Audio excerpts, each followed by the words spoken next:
Russia's Sputnik Radio says its broadcasting into the Washington, D.C. area will allow Americans in the nation's capital to listen to them and not just to what is being said about them. People heard a lot about us. Unfortunately, they couldn't really listen to us.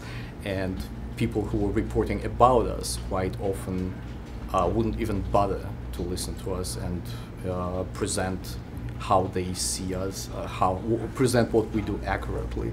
Sputnik and other Russian state-funded media claim they promote anti-establishment views outside of mainstream media, but not Kremlin propaganda.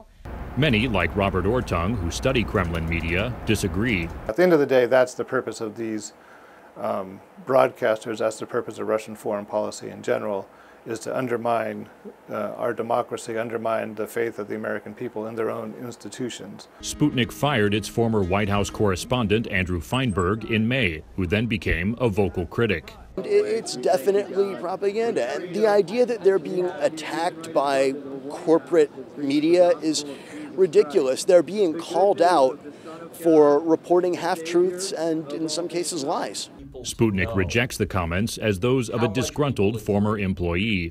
Sputnik offers a platform to minority voices in the United States, but disavows fringe editorials it publishes online that tout conspiracy theories. There's a disclaimer saying that opinions of contributors not always, coincide with editorial line of Sputnik. They're free to do whatever they do.